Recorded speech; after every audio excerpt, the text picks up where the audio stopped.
please rise and join me in the Pledge of Allegiance?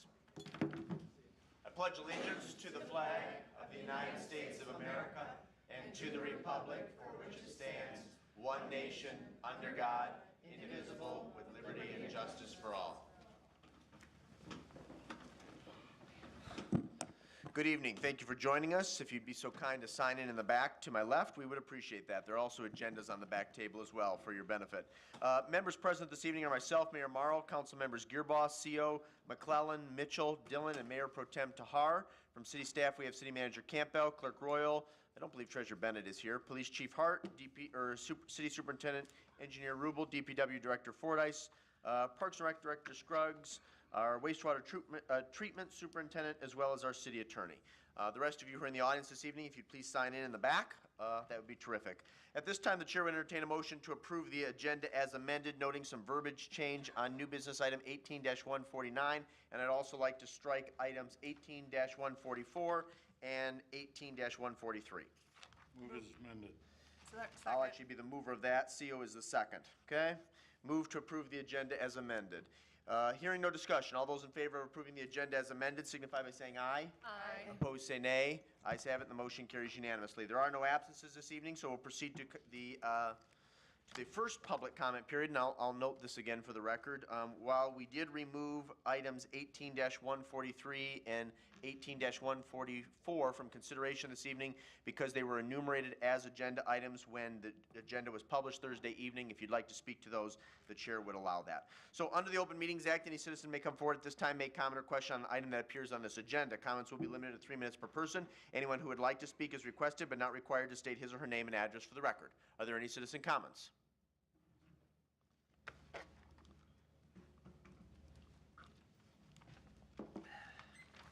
Mary Hess, regarding the Fairdine zoning request. I think there was many things that stated that 30 proposed units had been to planning, but it will need the rezoning of this piece of property that will be addressed by the council in the future. It has to be rezoned R3 to get the 44 units. And the property is not, the soil is not conducive to drainage. There's a 14-foot drop from Mark Hanna Court down to Monroe Street.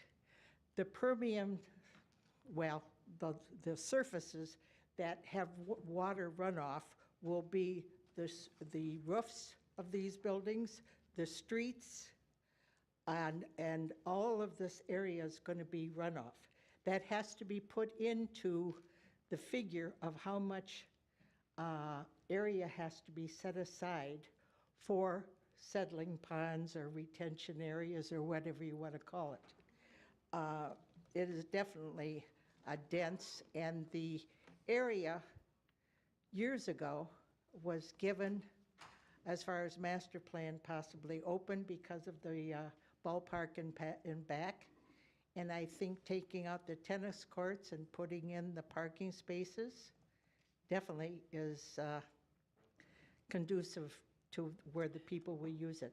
I think 1-bedroom units at over $200,000 is definitely not affordable living, or over $300,000 for a 2-bedroom.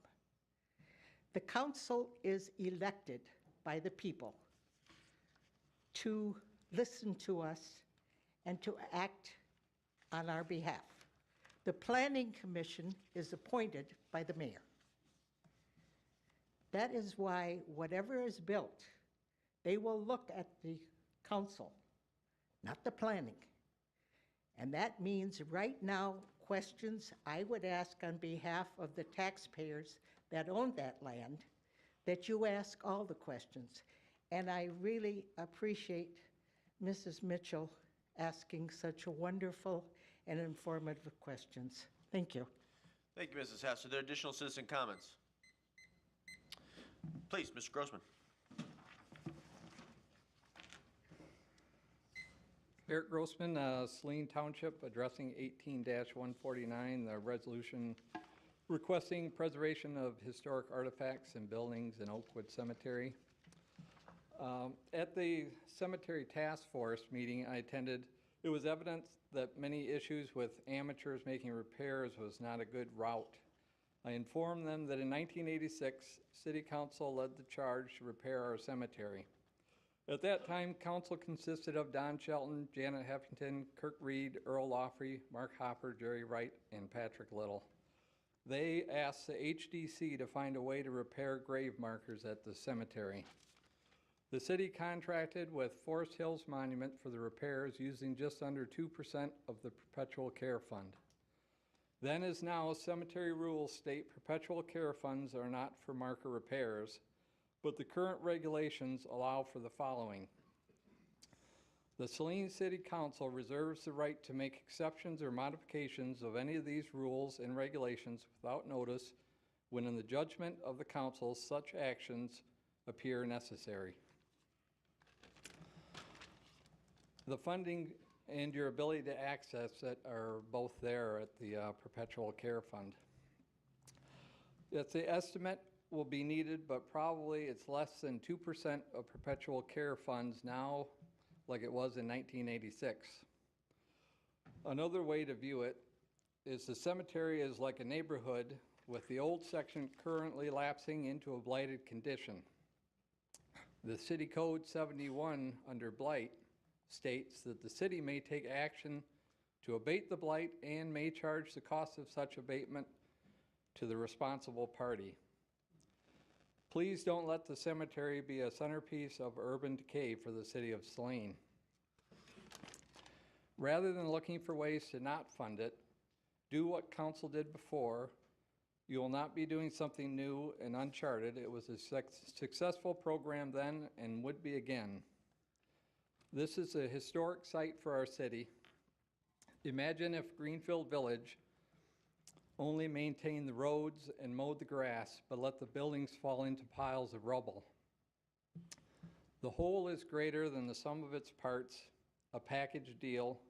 We need to maintain all of it. Thank you. Thank you, Mr. Grossman. Appreciate your comments. And as you alluded, we'll address those momentarily. Are there additional citizen comments? Please, Bob.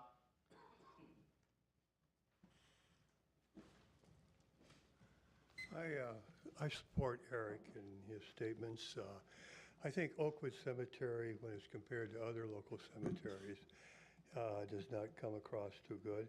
I think this resolution that you have on the agenda is a good start, and hopefully in future we can do some sort of a program of repair using professional services.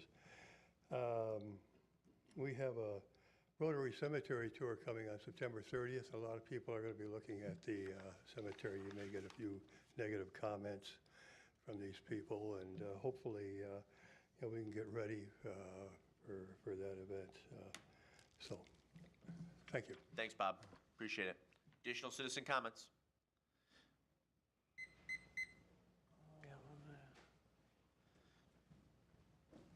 Good evening. My name is Darren McCluskey. I live at 218 Monroe. In regards to the traffic control order, it's not really something that I've heard of before. It just looks kind of major on this agenda item. Parking's already pretty tight on that part of the street and that part of the neighborhood. Us neighbors kind of have worked things out, and to take a chunk away might be difficult. Also, there's a lot of speeding that happens, people commuting through that area, so having less cars or a wider and open space may increase that. Thank you. Thanks, Darren. Any additional citizen comments? Then we'll proceed to the consent agenda. The following consent agenda will normally be adopted without discussion. However, at the request of any citizen or council member, any item may be removed from the consent agenda for council discussion. Is there a motion? Move to approve as submitted. Thank you, Mayor Pro Tem Tahar. Is there a second? Second. Seconded by Councilmember Seal. Hearing no discussion, all those in favor signify by saying aye. Aye. Opposed, say nay.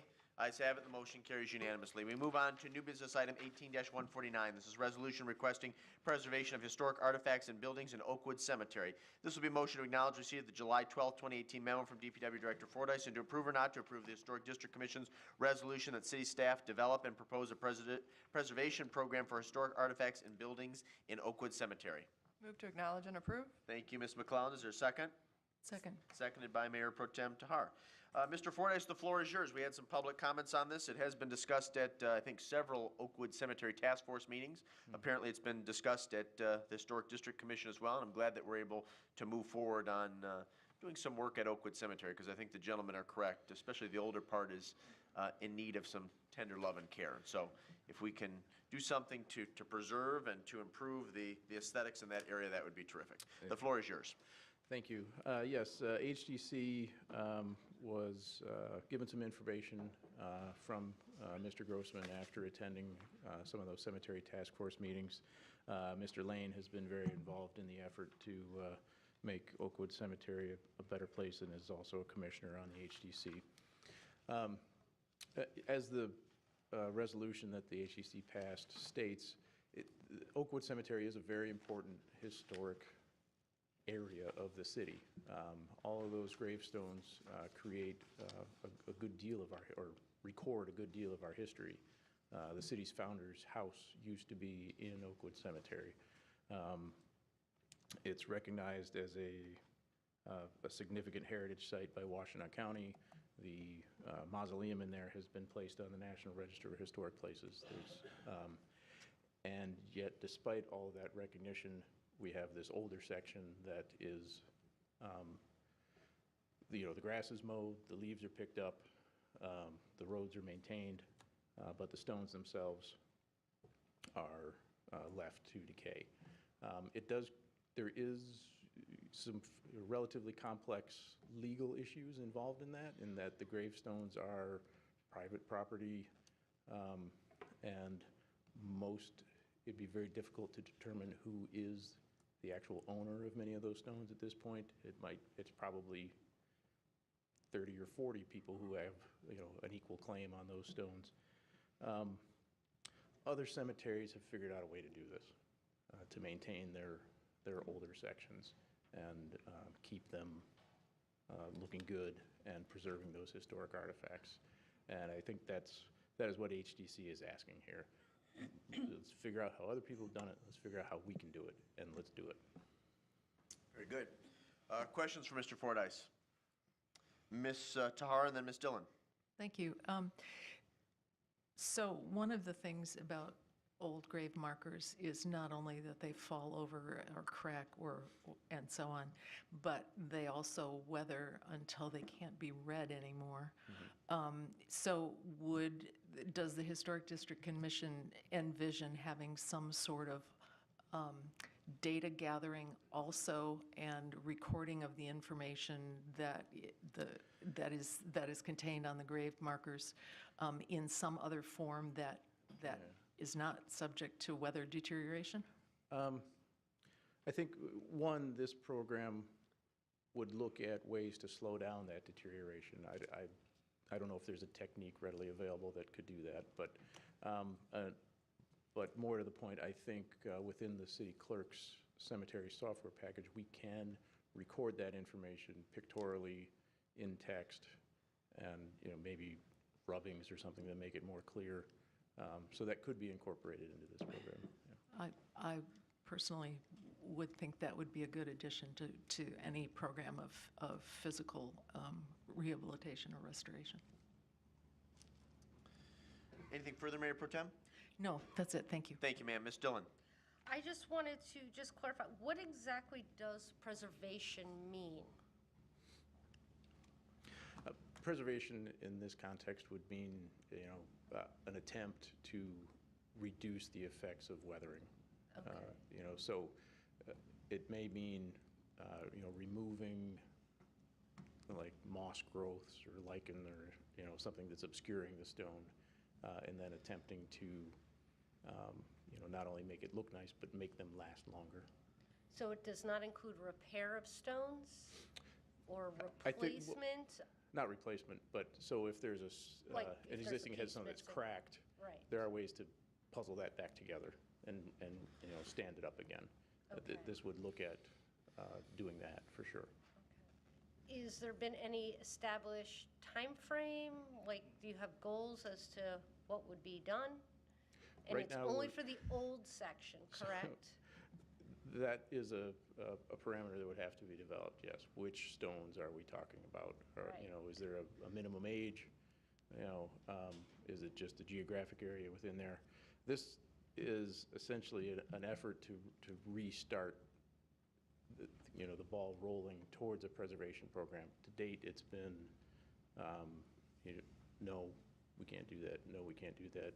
There's a good reason to not use this method of doing it. ACC is recommending that it needs to be done, and let's find a way to do it. Oh, and then one last question is, at what point are stones considered abandoned?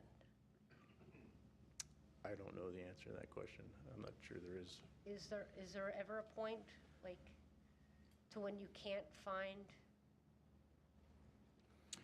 I think in a corollary issue, we came up with some standards for grave sites that are so old that they're not owned anymore, and that we've been reselling those. So there was a mechanism developed for that.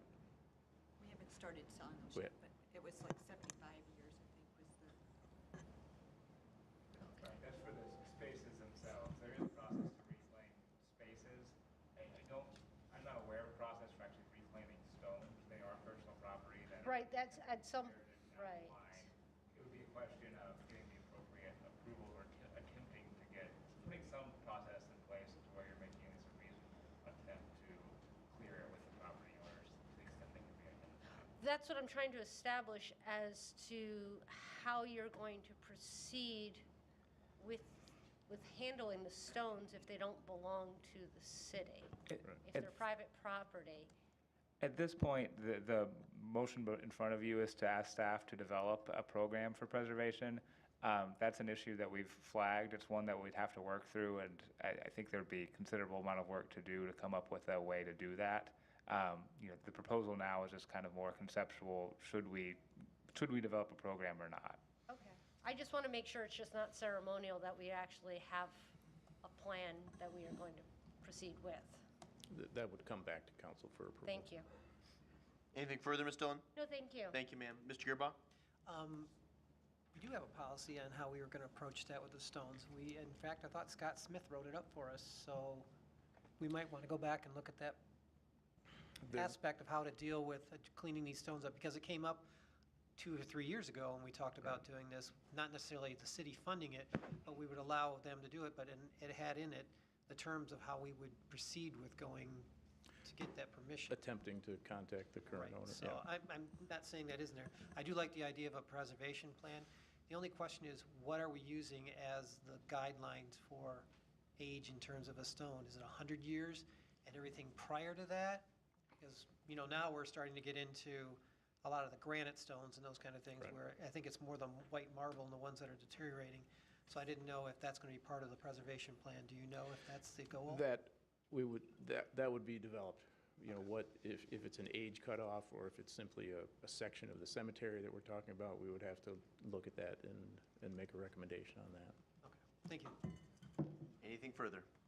Mr. Seal?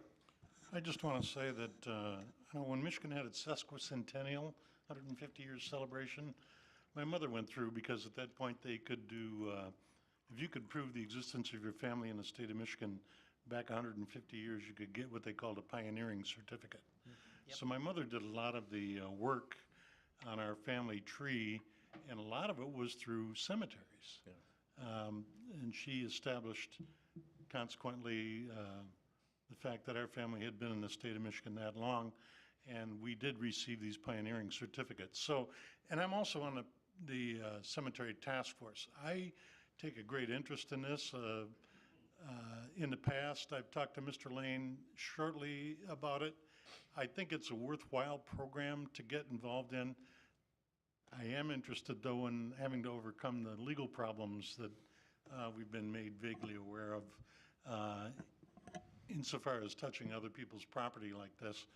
But I'd be more than happy, Mr. Mayor, to work on any kind of a study group or task force to come up with recommendations for how to proceed with this. I think it's a worthwhile effort, and I think that there's a lot of history for the city to be saved by doing that. I've been up through that cemetery a number of times recently, because we're having a condo built right there on Curtis Park Bluffs, and that will be our next-door neighbors up there. So my wife and I have attempted to get to know the neighbors a little bit. And some of them are difficult to get to know because you can't read their history. Yep. So I think it's a worthwhile project, and I'd be more than happy to help with that. Very good. Thank you, Mr. Seo. Appreciate those comments. Councilwoman Mitchell. Thank you, Your Honor. For the audience, I am the HDC Council Liaison, and so I had a part in writing this. My first question is, did I see a note that there was a little bit of language change from the resolution that was originally submitted? It wasn't the language, it was the motion. It was the motion that was, okay. I just wanted to make sure, because I couldn't find a change, but that's why. So secondly, I would like to point out that the cemetery itself is in a proposed study district to expand the historic districts in our areas of town. This is part of our strategic plan that we're preserving history. So the city being owner of the cemetery would have responsibilities. There is no program in place right now. I share the concern mentioned under public comment about maybe not necessarily having amateurs do the program, but I have a lot of faith that our city staff is going to look at what works and come up with some evidence-based solutions that have worked in other areas. And I think they're all of my statements. I will be supporting this resolution. Very good, and please extend on behalf of myself and everyone on council, Ms. Mitchell, our thanks to the HDC for taking the lead on this. Also, again, acknowledge Mr. Lane and Mr. Grossman because the gentlemen are indeed correct. That oldest section of the cemetery is in need of some attention, and I'm glad we're trying to address this in a very prudent way. So. Also, thank you to Mr. Fordyce for your work on this. When do you expect to report back, Mr. Fordyce? Any idea? No, not really. Okay. Assuming this passes, we would have to begin answering all the good questions that were asked here tonight and then bring something back. Well, I would like to assume that it will pass, and we look forward to hearing more in the not-too-distant future. Is there any further discussion on the motion? Then it's been properly moved by McClellan, seconded by Tahar to acknowledge receipt and to approve. All those in favor signify by saying aye. Aye. Opposed, say nay. Ayes have it, the motion carries unanimously. We move on to new business item 18-151. This is purchase of new DPW pickup truck. This will be a motion to acknowledge receipt of the memo dated August the 1st, 2018 from DPW Director Fordyce and to approve or not to approve the purchase of a 2019 Ford F-250 four-wheel drive pickup truck from Varsity Ford of Ann Arbor in the amount of $27,314. Move to acknowledge and to approve. Thank you, Mr. Gearbaugh. Is there a second? Second. Seconded by Councilwoman Mitchell. Mr. Fordyce, do you care to make a brief comment regarding your memo of August the 1st? If there are any questions, I can answer them. That's even easier. Any questions for Mr. Fordyce? Ms. Dillon? Just quickly, is there any additional fees for the installation? We'll do that. We'll do that in-house. You'll do that yourselves? Yeah. Okay, thank you.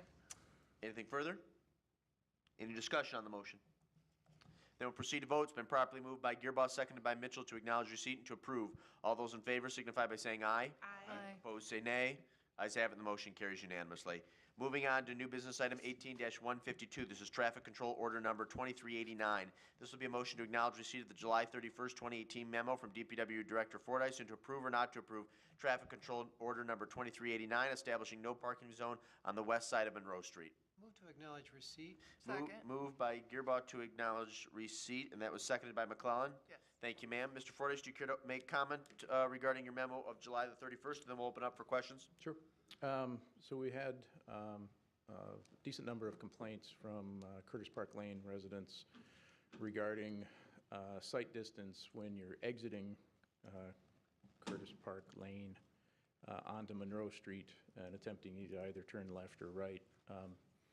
The main impediment to vision was cars parked on the street. I made a couple of visits there. I know City Manager Campbell took a look. I think some council members have looked at it as well. And yeah, indeed, when there are cars parked there, it creates quite a sight distance challenge. So I took the AASHTO standards and applied those to that intersection and the attached traffic control order is the result. To the north, it is a pretty significant distance that needs to be posted as no parking to create an AASHTO compliant site distance. To the south, it's not quite as far. It is kind of significant, though, in that it eliminates on-street parking in front of, one of the houses there. So that house has no on-street parking at all. Anything further, Mr. Fordyce? No. Mr. Gearbaugh, do you want to start with questions? Yeah, in your referral, you mentioned site distance to the state highway and transportation officials adopted by Michigan Department of Transportation. Is that for state highways? Because this is a city. No, this is for two-lane road, 25 miles an hour. Where have we done similar type of this amount of distance in terms of driveways that we come out of? Well, the Henry Street Ann Arbor intersection, these are the parameters we're using for the study of that intersection. That hasn't been 100% finalized yet, but this is the only standard available. Okay. Thank you. Nothing further, Mr. Gearbaugh? Thank you. Ms. McClellan, did you have any questions? Yeah, does this just affect what was formerly the People's House? Is that correct? Is that the house that I'm thinking? Yeah, that's the house to the Okay. south. So is there on-street parking on Curtis Lane for them then? Because Curtis Lane. whatever the Curtis Park yeah, Bluffs driveway is? That is a private street, and I don't think there's any on-street parking there. There was an allowance in the property transfer for a driveway cut on Curtis Park Lane for the People's House, and that's there, but there's not a driveway. So that homeowner would have to negotiate with the homeowners association then to try and get think that's- allowance for parking on that street, or it's just private street, so we don't have any? Within the site plan and within the sales agreement, the private sales agreement, there was, I believe, a requirement to provide access to the People's House from Curtis Park Lane. So that driveway But cut. not on-street parking on Curtis Park Lane. That's I my don't think question there's- I don't think can there's he any just on- park on Curtis Park Lane instead of on Monroe to solve the issue? I don't think Curtis Park Lane is wide enough for on-street parking. Anything further, Ms. McClellan? No. Thank you, ma'am. Ms. Mitchell? Thank you, Your Honor. Mr. Fordyce, I'm looking at that stretch on Google Maps. So it looks like there's 1, 2, 3, 4, 5 houses and driveways that open up on Monroe Street. How many on-street parking spaces are there currently? Well, they're not delineated. So Oh, they're parking- not marked off? Parking is allowed, but they're not marked. Oh, I see, okay. How many cars could theoretically fit? Like if you had to give an estimate?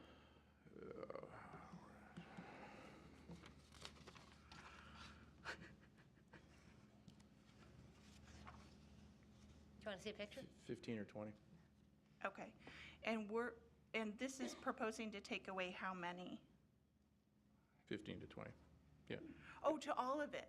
Yeah, You that know whole what, I stretch. did not catch that, That okay. whole stretch would be no That parking. whole stretch from Curtis Park Lane all the way to the edge of that house? The first house to the south.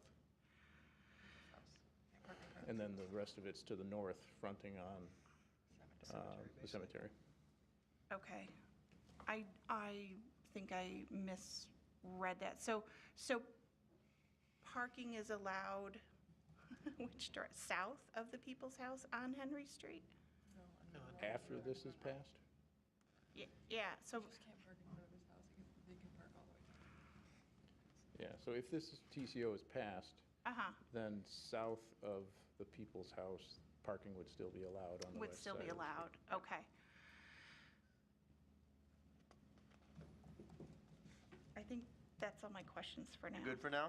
Yeah. Thank you, ma'am. I'll start with Councilwoman Dillon and then transition to Mr. Seal. Okay, I'm very confused now as to where there's going to be parking, because currently there is no parking on Monroe from the cemetery. Then there's a couple of spots, correct? There's like 3 or 4 spots in the Curtis Lane. And then you've got People's House and you start the process through. I guess what I'm trying to figure out is where you're starting and stopping. So There's a few no parking zones around the driveways into the cemetery. They're relatively short. right, along the wall, the retaining wall, there's no parking. No, you can park there. It's just at the driveways. So this no parking zone would start a little bit north of the southernmost driveway Can you into the come and parking show lot. me? Because I'm really not following what you're saying now. I'm even more confused. Okay. So this would be the retaining wall. There's no parking here, but it picks up, there is parking right in here.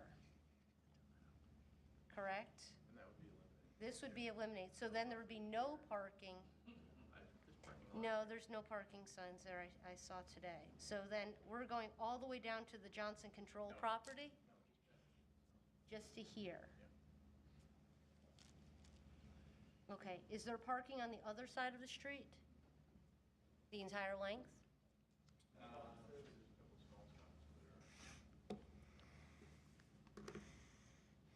Okay, I thought when we discussed People's Park and the whole parking lot, on-street parking controversy, that the idea was to create on-street parking to slow traffic, to start marking Monroe Street with spots, to slow traffic. And so now we're eliminating what parking we had there, which is the threshold where you would want it to be near the park. On-street parking is an effective traffic calming mechanism. Marking on-street parking spaces is another effective mechanism. But sight distance is a rather important safety issue. When those spaces are parked right up to Curtis Park Lane and you attempt to pull out, your sight distance is maybe 50 feet. And that is not enough to make a decision when a car is traveling 25 miles an hour. Was this a consideration when that road was planned? Was this ever discussed? Sight distance in terms of geometry is a consideration in the site plan process. I'm sorry? Is a consideration in the site plan process. So we make sure that roads align in a way that the intersections can work. Whether or not that's going to require a parking restriction at a later time, after it's actually constructed, is generally not a planning commission site plan process issue. So the road's in, we've looked at it, there's a site distance problem. We can correct it by eliminating parking. Okay. I don't think there's any way the road could have been built that would allow parking. Would we consider then putting parking along the side of the cemetery to make these people whole again that are losing their parking spaces? Yeah, I want to take a look at that. I can't think of a reason why along the retaining wall there we don't have parking. There was definitely no parking signs I noticed today when I was driving over there. Because I did see what you're referring to, because there were 3 cars parked as you would exiting Curtis Lane to the left, which would be the northwest side. And it does block. So I understand what you're saying. It just seems as though it kind of contradicts some of the other things that we had talked about, which was traffic calming. So, thank you. Thank you, Councilwoman Dillon. Mr. Seal. First of all, in terms of full disclosure, I just want to say, as I did before, that we're buying one of those lots there on Curtis Park Lane, so I'm directly impacted by these parking regulations as proposed. However, I don't believe it involves a conflict of interest because there's no direct monetary issue in my pocketbook. Anyway, 2 things I wanted to say. First of all, I wanted to ask the question, do these TCOs normally come to council for approval? Permanent TCOs do. I'm sorry? Permanent permanent. signage, Okay. yeah. Second thing is, even though it's posted 25 miles an hour, and the number of occasions when I've had opportunity to exit Curtis Park Lane, I must say that a lot of people travel southbound on Monroe Street in excess of the posted 25-mile-an-hour speed limit. And I'm not trying to say anything to the chief, because I think it's human nature that people, when they're heading home from leaving town, tend to have a heavy foot and want to quickly get along their way. But it's a fact of nature that people coming southbound on Monroe Street go pretty quick, and it makes it pretty difficult to exit out of there safely. Anything further regarding the motion to acknowledge receipt? Ms. Mitchell? So the parking lot at People's Park that used to be tennis courts, I see that as part of this discussion, because if there's pressure to park, people might naturally look to that area. What is the posting about parking at night in our other parks, like Curtis and Brecken? Are those posted no parking Closed to at night? vehicular traffic, yeah.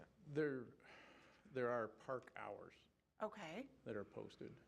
okay. I don't think there's specifically saying no overnight parking on them, but it says park is open during these hours, and that's not overnight, so. Let's say that just a little bit louder, Director Scruggs. No, they're not. Yeah, it's closed to vehicular traffic after what? 11? 11 PM, okay. I see that as having an impact on that, that parking lot, and I guess I'm kind of torn, because I want people to have the proper sight distance. I want people to be safe, but I also was part of those discussions about on-street parking in Monroe, helping with the traffic calming. What has been the practice of the city in the past when you have these conflicting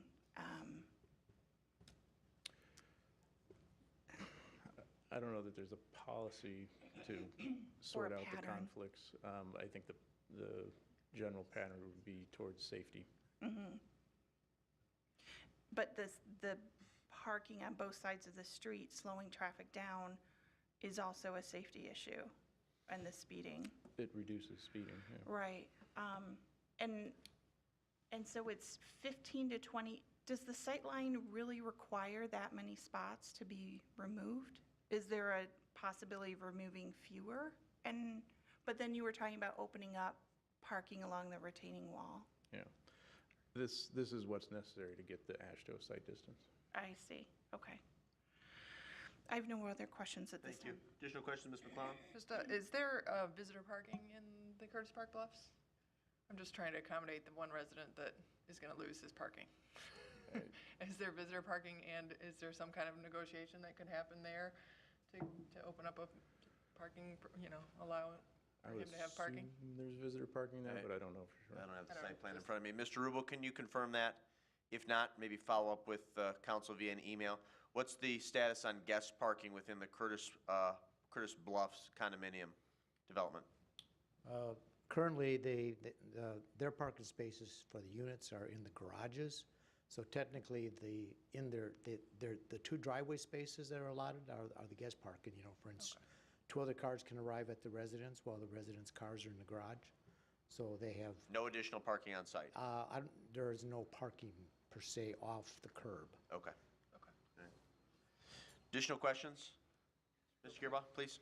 And there's no other natural features that are a sight distance issue, like trees? There are trees. I think we have trees on all of our streets. I and mean, when you immediately come out of the drive, because I There's not remember a- there is one to the right that's fairly close to the drive, um, but it's not on the city's lawn extension. Right. No, that tree, if I'm remembering correctly, is behind what's called the decision point in the That's what I wanted to AASHTO clarify. analysis. Yeah. Thank you. Any additional questions? Any discussion on the motion, which at this point is just to acknowledge receipt? Then we'll proceed to vote. It's been properly moved by Gearba, seconded by McClellan to acknowledge receipt. All those in favor signify by saying aye. Aye. Opposed, say nay. Ayes have it, the motion carries unanimously. Is there now a motion to approve or not to approve? Move to approve. Moved by Gearba to approve. Is there a second? Second. Seconded by Tahar. Is there discussion? I'll start with Mr. Gearba and then Ms. Tahar. I know there's a concern about the loss of parking in front of people's house, but unfortunately, for me, the priority is to make sure that we don't have accidents on that road, and not having a clear site plan for cars coming out or going into that, I'm just concerned. I've seen too many accidents on it's my own street, being on South Ann Arbor Street, the more we can make it a more safer road, even though I know traffic calming is accomplished with more cars. I came out of that drive, and that was one of the first things I immediately thought. I was like, man, I can't see traffic. So I agree with moving this forward. Thank you. Mayor Pro Tem Tar? Yes, I was just to echo what Mr. Yearbaugh said. It's unfortunate that parking spaces will be lost for the residents, but I think the safety factor is outweighs that unfortunate circumstances. Ms. Mitchell, did you have something? Oh, yes, thank you, Your Honor. Mr. Fordyce, I just wanted to double check. I believe you started off your remarks, you had said that there had been some incidents and the residents themselves requested a sight line. Or maybe I have that wrong. Yeah, 2 residents. I think there are only 2 occupied buildings in there right now, and both of those have contacted either myself or City Manager Campbell. Okay. And did you have any contact with the established homes on Monroe Street? No. No, okay. All right, thank you. Ms. Dillon, I'm sorry. Is there any other avenue that can be explored before making a permanent traffic order? Is there, because what's going to happen now is you're going to open this road up wide and people are going to be going 40, 50, like they're going now on a wide open road. And I don't know that it's necessarily going to be safer. So what I'm trying to figure out is what other traffic calming measures are there besides, a flashing speed sign?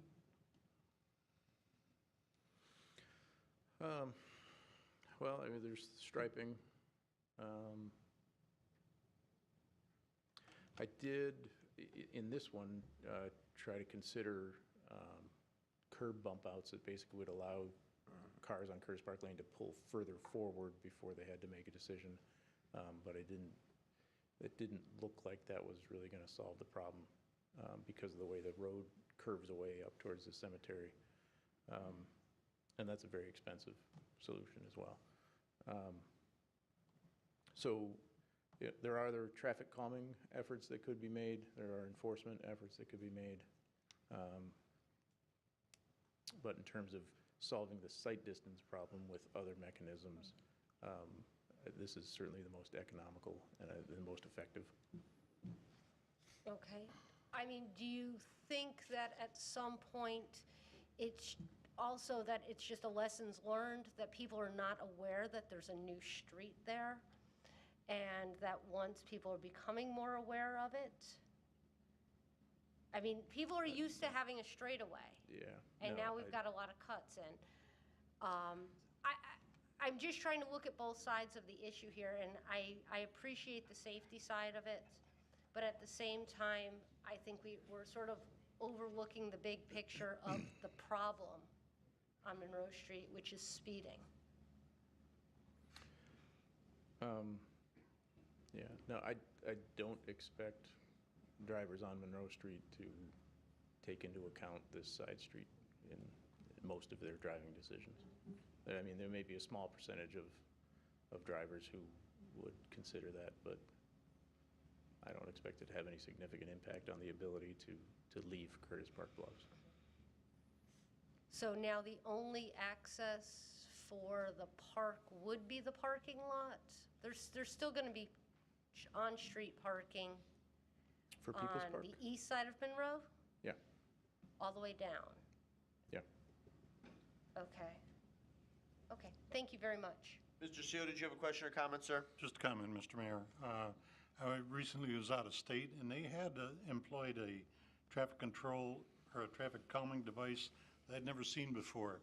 And that was, as you entered the downtown area where there's a lot of pedestrian traffic, they had painted like arrowheads from the curb out into the roadway, both sides of the street, that had the effect of restricting your view or causing you to have the subconscious idea, I guess, that the road narrowed.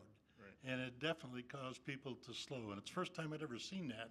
but it appeared to be fairly effective where they employed it. That might be something, and I don't even know if that's available to us under the Michigan Manual of Uniform Traffic Control Devices. Yeah, But and that's along the same ideas of, painting a center line and painting the parking spaces, because it visually narrows the pavement if you that's paint available. parking places, people are going to want to come. Yeah. So, but we could, I don't recall seeing that in the manual, but we can take a look.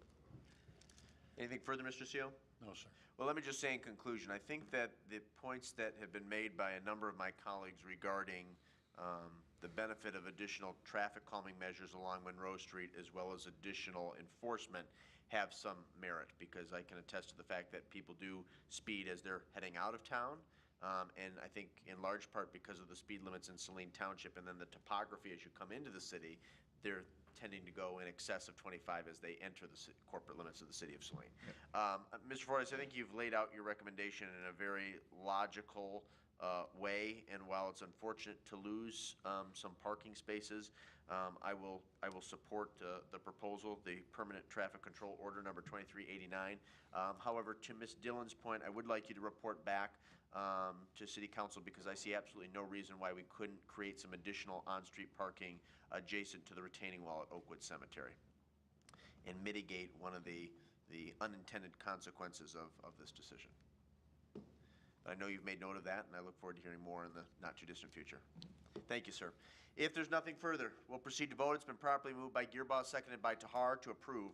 All those in favor signify by saying aye. Aye. Opposed, say nay. Ayes have it, and the motion carries unanimously. Thank you, Mr. Fordyce. Have a good rest of your evening. We move on to new business item 18-153. This is CEI payment number 5, final for rec center renovations. This will be a motion to acknowledge receipt of the July 16, 2018 memo from Parks and Rec Director Scruggs, and to approve or not to approve pay request number 5 to CEI in the amount of $125,357.15. Move to acknowledge and to approve. Thank you, Mr. Gearboss. Is there a second? Second. Seconded by Ms. McClellan. Director Scruggs, the floor is yours. Really, I don't have many comments other than this is the completion of the roof project. The final payment, CEI completed all of the outdoor remedies of the turf that they disturbed. They finished up cleaning up all the metal screws, just wrapped everything up, replaced a couple of sidewalk slabs and whatnot. So this is final payment. Very good. Questions for Director Scruggs? Discussion on the motion. Thank you and all the folks who helped to make this this project possible. Do you want to maybe give a brief, maybe 30-second update on how you and your staff and patrons feel about the changes, whether the new roof seems to be working out, et cetera? Well, we've had several tests. This evening was a great test with all the heavy rains and everything. Roof is doing very well. The humidity levels in the pool area have improved. So we're Pleased very thus far? Yes, Excellent. definitely. Okay, appreciate that, Director Scruggs. If there's no discussion on the motion, it's been properly moved by Gearboss, seconded by McClellan to acknowledge receipt and to approve. All those in favor signify by saying aye. Aye. Opposed, say nay. Ayes have it, the motion carries unanimously. Moving on to new business item 18-154, this is fee book updates. This will be a motion to acknowledge receipt of the August 1st, 2018 memo from City Superintendent Engineer Rubel, and to approve or not to approve the updates to the fee book as submitted. Move to acknowledge and approve. Thank you, Mr. Seo. Is there a second? Second. Seconded by Councilwoman Mitchell. Mr. Rubel, the floor is yours. Thank you, Mayor. As you recall, in January, we had the first installment of the fee book adjustments for the year.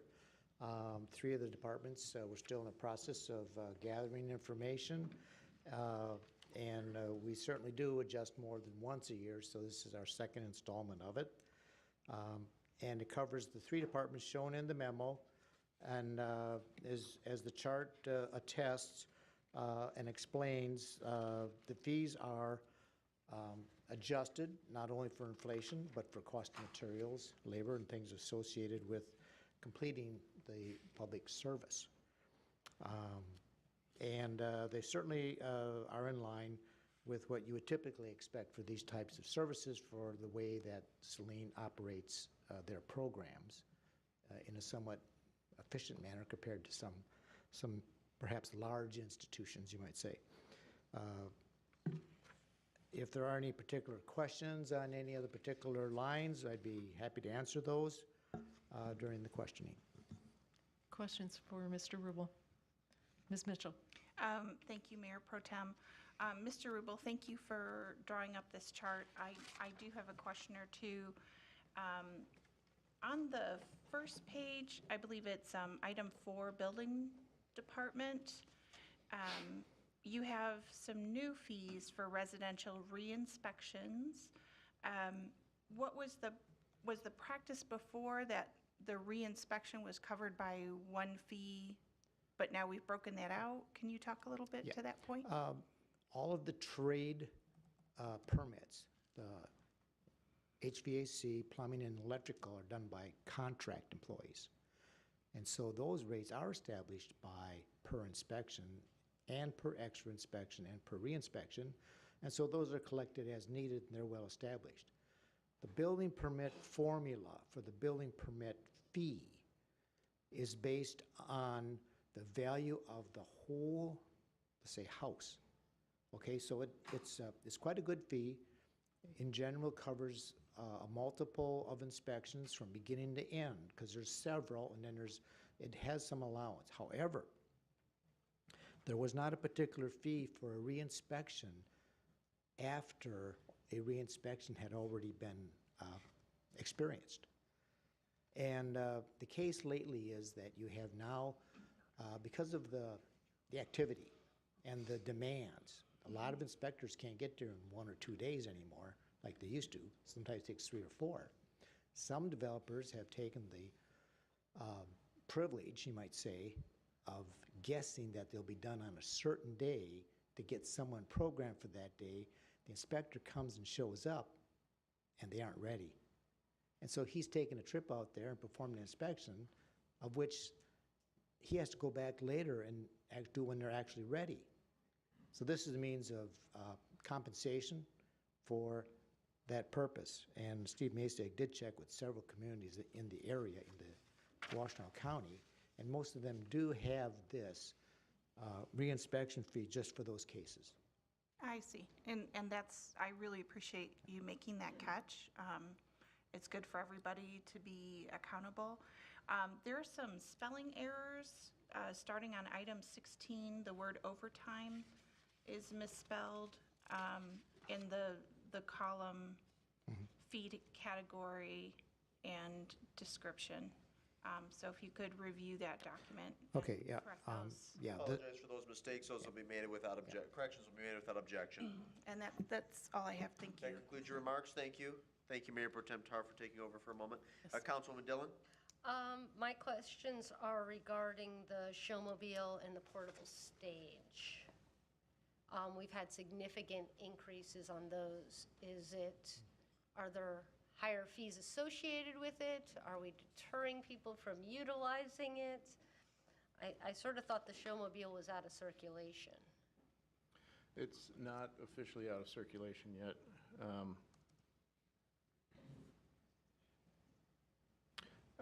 So it's not really that much of an increase. It's more of a formatting change. The old fee was an hourly fee with a minimum number of hours. And instead we updated the fee based on labor rates and then just set it as a flat fee. So the old fee was 100, so let's just say portable stage rental after hours was 130. That was per hour with a minimum of 2 hours. And now the new fee is just 340. So it's 260 versus 340, not 130 versus 340. So with the 340 then, is it unlimited time to have it? It's the setup fee. That's the setup fee. That's just to drop it off? And assemble it. Assemble it? Yeah. Okay. Okay, I guess. I'm a bit confused about that. And then your other fees, your snow and ice removal fees and things, those are very moderate. I mean, are those just It says minimum or actual. What exactly does that mean? Give me a page number. I'm sorry, it's number 7, it's fee book page number 7. Thank you. So we have the fees based on the size of the lot.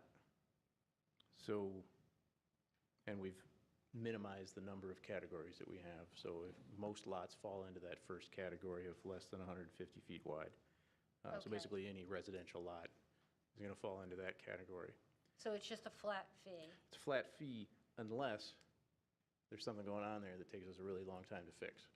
So if there's a glacier on the sidewalk and we have to spend 8 hours chipping it away, we're going to charge them for 8 hours. Okay. But if we Okay, go there- that makes sense then. Okay. I think that's all I have. That's it? Councilwoman Dillon? Mr. Forrest, I don't want to discuss this evening because it's not germane to the motion, but Ms. Dillon's comments made me think of it, which is the state of the showmobile. I believe the showmobile was purchased in the mid to late 80s when I was probably 2 years old. And I think it's nearing the end of its useful life. And so at some point, I'd like to have a discussion about what are the next steps? Do we want to acquire something comparable? And how would we go about financing that? So just want to put that on your radar. Mr. Gearbow, do you have some questions? Yeah, but to chime in on what you said, I'd like to know how much we actually are having that used, the showmobile, whether we should even be in the business of having one. And Yeah. that should be a component of the discussion as well. Certainly decommissioning the current showmobile is one of my back burner projects when I have time to put a memo together on that. Just a real odd question, and I apologize to council for this, but it says tent inspection. What is that, Gary? We raised the price on that. There are a few commercial type events with the tent inspection that requires a building inspector and fire chief to look at it for public safety. A good example was the fireworks tent that occurred, just recently here on West Michigan Avenue, as it does annually from Jake's Fireworks. And the other one, last summer, there was the Mormon Tabernacle, or Mormon Church did the The Ark of the Covenant? Yeah, Ark of the Covenant tent, where you have the public going in there, so you have some safety items that need to be checked off. Do we do a similar inspection for the Celtic Festival? Yes, they did, plus down there, that also involved electrical inspection, and I believe also the fireworks also had an electrical inspection. Thank you. Thank you, Mr. Gearbow. Ms. Mitchell, did you have your hand up? No, I'm good. Thank you, You're Your good? Honor. Okay. Additional questions? Let's see. So we had a motion on the floor by CO, seconded by Mitchell, to acknowledge receipt and to approve. Is there any subsequent discussion? Gentlemen, thank you both. Appreciate your comments. Then we'll proceed to vote. All those in favor of the motion signify by saying aye. Aye. Opposed, say nay. Ayes have it, the motion carries unanimously. We move on to new business item 18-155. This is School Resource Officer Agreement. This will be a motion to acknowledge receipt of the August 2nd, 2018 memo from Police Chief Hart to approve or not to approve a School Resource Officer SRO agreement between Saline Area Schools and the City of Saline. Move to acknowledge and approve? Thank you, Councilwoman McClellan. Is there a second? Second. Seconded by Mayor Pro Tem Tahar. I'll get you on the next one, Mr. CO. Chief Hart. We're delighted that this has finally come to fruition, and the floor is yours to discuss your memo of August the 2nd, and then we'll open it up for questions. Thank you very much, Mayor and Council. This is the culmination of, I think, more than 1 or 2 years of planning and discussions between the City of Saline and the Saline Area School District. So I'm really excited to have this opportunity before us to put our children first here in our school buildings within our community. With Mr. Curcio's assistance, this agreement was revisited within the last several weeks. I think it was Mr. Gearbaugh that had a question as far as why the agreement it almost looked like it was between the police department and the school district at some point. So those things have been addressed, they've been removed, and I feel that it's a very solid agreement, and it's something that both the superintendent and assistant superintendent have reviewed. Very good. Questions for Chief Hart? Start with Councilwoman Mitchell. Thank you, Your Honor. Thank you, Chief Hart, for being here tonight. This is an exciting development for all of us. I have a couple of questions. So item number 1, under terms and conditions, 1B, the city and the school district shall jointly determine which officers shall serve as the school resource officer. forgive me if I didn't catch this in the rest of the contract, if there is a disagreement between the two entities, the city and the school, how is that worked out? Is there a mechanism? Well, fortunately, we don't have that issue. I put out a letter of interest to the department on who would be interested in such assignment if it were to come to fruition, and I had one person that put in a letter of interest. So it's one individual who the schools and I both agree would be round peg in a round hole. Mm-hmm. So I guess what I would be interested in is some type of language. I don't know if our attorney could suggest something, but I guess I'm concerned about if there's an issue, contracts aren't designed for when everybody agrees. It's if there's disagreement. And I hope there's never a disagreement. I find it unlikely, but in the interest of future relations with the schools, I just wonder what is the path if there's disagreement? Would you be able to comment on that? The current agreement as drafted contemplates the parties would ultimately be able to work it out, and if not, then terminate the agreement by notice. I don't think that it would ever get that bad. We could certainly add language that if they can't agree, then one party trumps the other, or a third party picks, or something to that effect. I don't know procedurally if the school district's already approved the agreement. They would have to then approve that modification. I see. They already approved it, did they not? They would sign this agreement once we're done Subsequent, with it, okay. yes. Subsequent. Yep. I see. They approved a budget that included funds to support. That is correct. And then ahead of authoring this memo, I also gave it to Superintendent Graydon just to see if they would have any substantive issues with the agreement, and they did not. Sorry to interrupt, Councilman. No, I appreciate that, Your Honor. So just a note for me, again, I don't think anything would ever happen, but it's a contract and it's worth looking at, and I accept whatever our attorney suggests. And then on item 2D, this would be page 2. The parties acknowledge the annual cost. It's talking about cost, and it's talking about monthly. So we had this discussion when we were discussing employment at other city department heads and employees, that we would talk about weekly units rather than monthly units for sake of clarity with a severance package. So is it a good idea to use that unit to mirror our other city contracts, or is it different because it's a police bargaining unit? Well, for myself, my perspective, I was just looking at the annual cost. Right. The school district wanted to fall within a certain range, a dollar amount. So that's why this agreement would not start until September 1st. And also, it was in their best interest to put the monthly fees down, so they understood instead of starting on July 1st, we're starting on September 1st, and they can calculate for their budget year how much it would cost. And may I ask the city attorney, is there any reason to go to the weekly unit, or you think this is fine for us? Not one that I'm aware of. One thing that you could do if it was a serious concern is amend the motion or the proposed motion to request review by Labor Council, because the city's Labor Council is a separate attorney than our office. They could take a quick look at that provision if that was a potential issue or concern. Again, I'm just thinking of, and I would take my peers' advice on this. I'm thinking if there is an issue and that clause is enacted, I don't want anything to be unclear. So maybe it's fine, but I will yield to what other people think on that matter. I think we can, if I may, I appreciate those comments, Mr. Curcio. I don't see any objection as to why it couldn't be shared with Labor Council to get their 2 cents.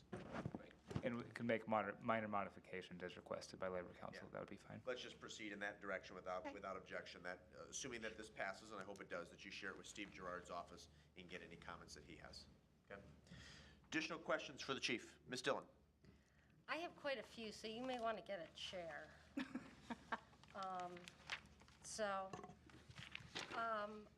I've brought up a lot of questions questions in the past, and some have been addressed, some are sort of outstanding. I guess I'm confused as to how the city can assign an officer for this position when it's a newly created position, and why it doesn't have to be advertised to the outside public? Because it's an internal position within the department, and if it's filled, then we would backfill the position and we would advertise it at that point. But it's, okay, I just don't understand that one, so I'll let that go, obviously. There's a couple of things here now. Do you have the agreement in front of you? I do. Okay, on number 1, subsection D. And says that the officer shall patrol the school district property. Should that read school buildings located within the city of Saline? Because there are schools outside of the city of Saline in the school district. There are times where, depending on what the event is, like a football game, that if they're willing to pay the overtime to have the school resource officer, the Saline school resource officer, assist with the Pittsfield, that request could be made not only from the school district, but through Pittsfield Township, and the officer and the city would be covered under a mutual aid at that point.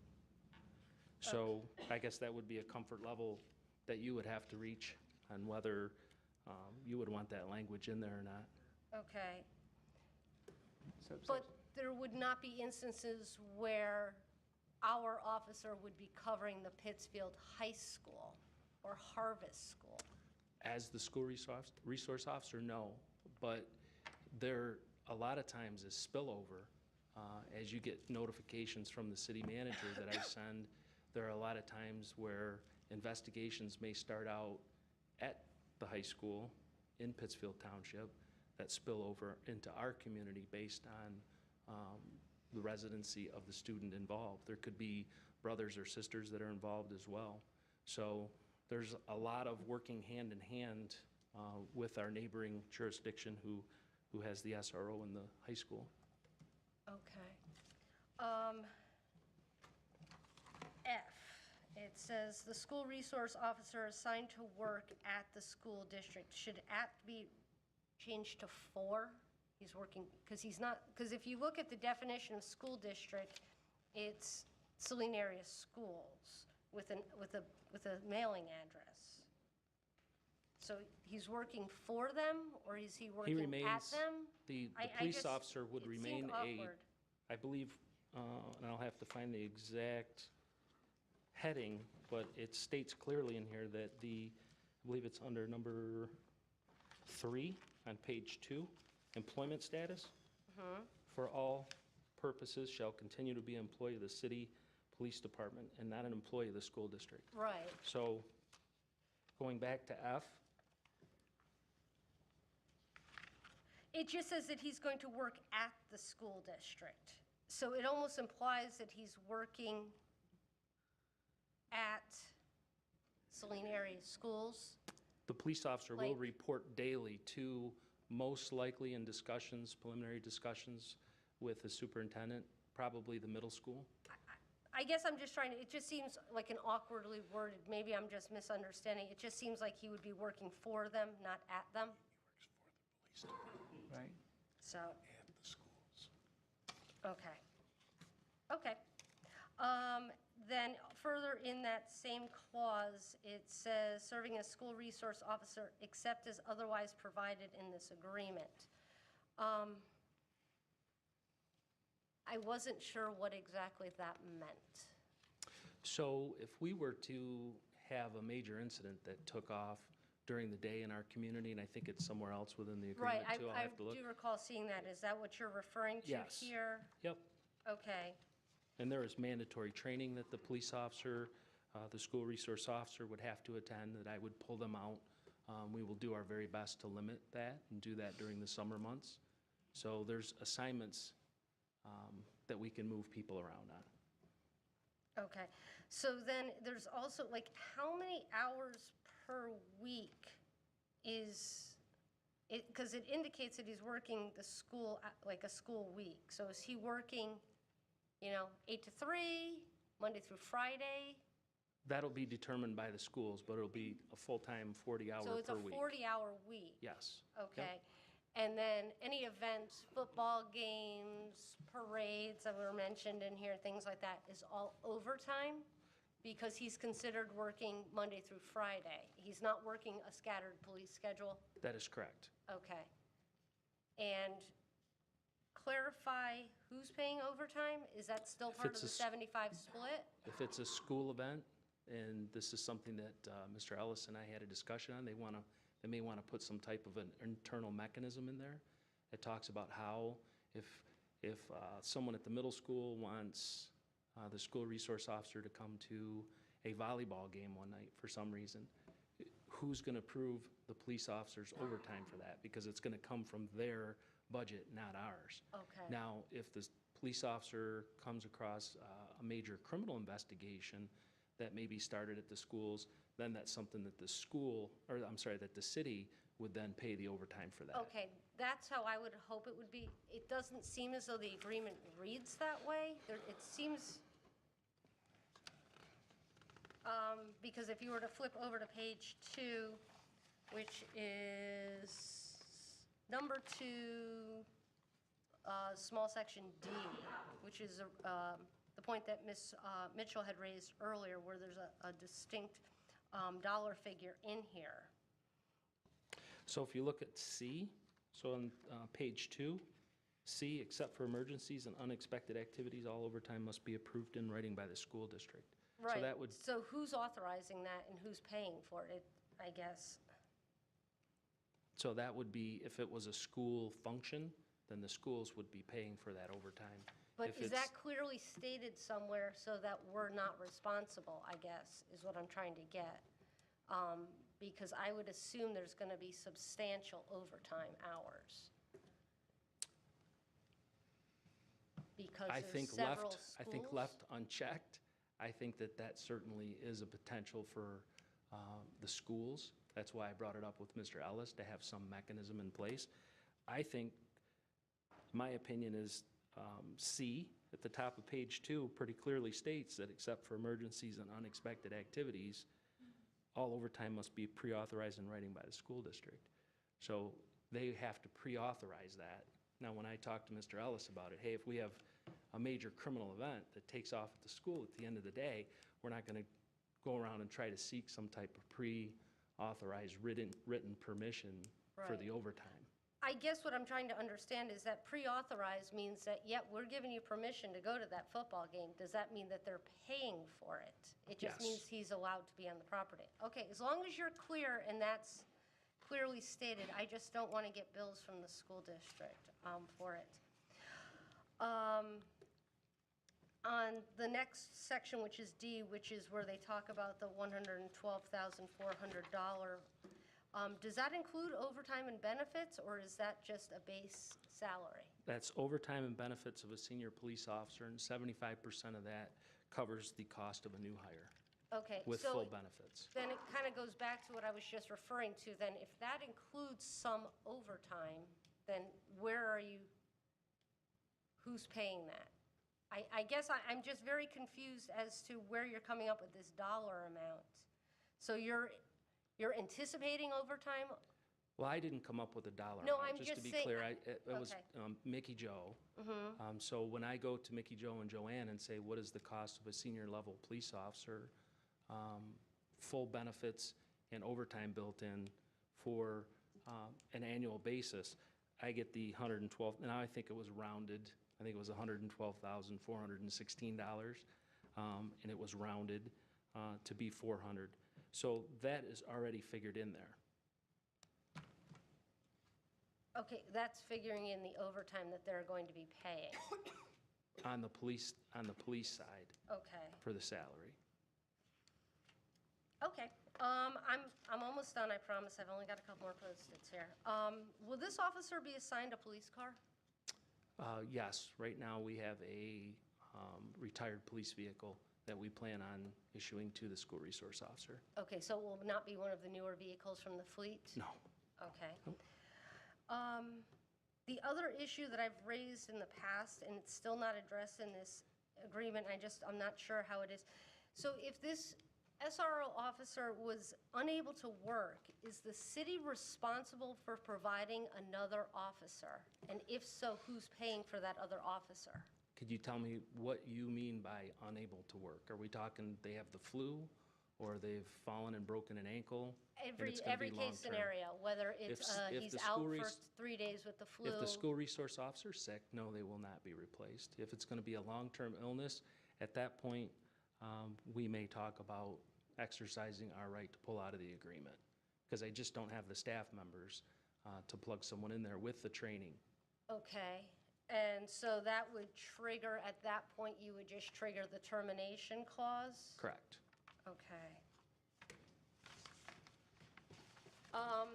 The other thing that's no longer addressed in here that was originally part of the agreement back in the day is, it was the 75-25 split was, he was working 75% of the time for the schools and then 25% for the city. Is he now a full-time school? So he is not, like, where is he in the summers? Where is he on school breaks, holidays?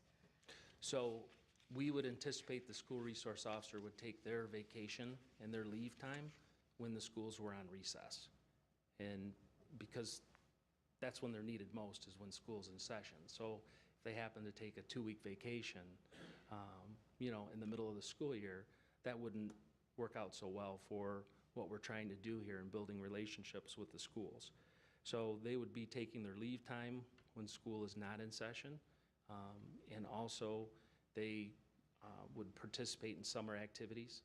So there's a safety town and many other activities that they could participate in the summertime. So would that remove officers that are currently participating in those programs to where it would be just the SRO officer doing summer programs?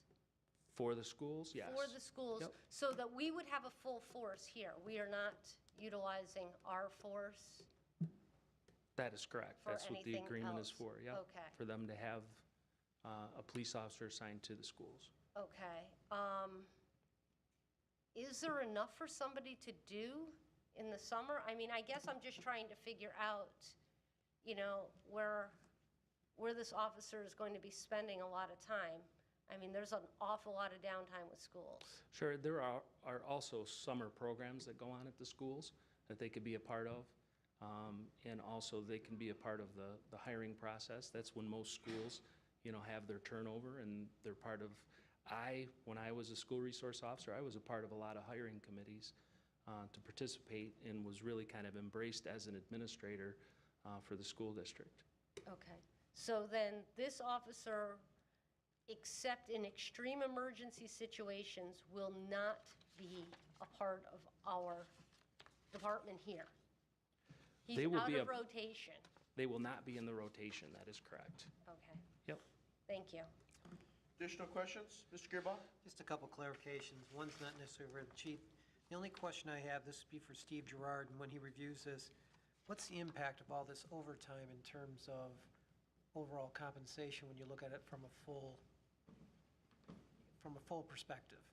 Because even though the schools may be paying for the overtime, there's a long-term impact as a result of that in terms of any kind of payout. So I'm just trying to figure that out and making sure whether that's been built into our costs. The other question is, you mentioned, summer vacation, we understand that, but there's a lot of holiday breaks and those type of things. Are we at the opportunity using that officer for backfilling some of our officers that may want to take off during the holidays? My first blush on that is no, because they would not be a part of the shift bid. Done right, this police officer will never be busier in any assignment that they ever work. That's generally time to catch up on paperwork, interviews, getting cases up to the prosecutor's office if they need to be, going to training. So summertime would also be used for, NASRO schools, National Association of School Resource Officer training, things along those lines. So I think there's plenty to keep them busy within the school environment. Okay. Yeah, that would be my only thing, that during those downtimes that either he's patrolling the schools or someone's paying for that that cost of that downtime. So, thank you. Anything further? Ms. Dill, or let me grab Mr. Har first. Thank you, Mr. Mayor. A comment. I just wanted to say thank you to the chief and to Mr. Curcio for including the non-discrimination language in this version of the contract. That was an important step we took as a city to enact that non-discrimination ordinance, and I really appreciate the fact that it's included here. Thank you, Mr. Har. Ms. Dillon?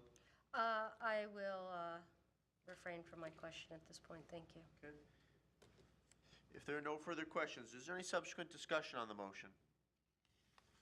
No, that's been properly moved by McClellan, seconded by Tahar to acknowledge and to approve. All those in favor signify by saying aye. Aye. Opposed, say nay.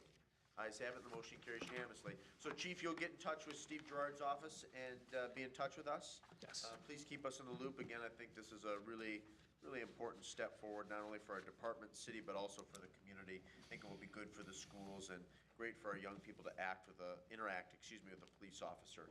I think if done right, that can generate a lot of goodwill and respect for those men and women who wear the uniform and sacrifice on a daily basis to protect and serve us. Thank you. Thanks, Chief. Mr. Mayor, I have a quick question, please. Yes, please. So we've now approved this agreement, correct? So if Mr. Gerard were to make changes, is it coming back to us?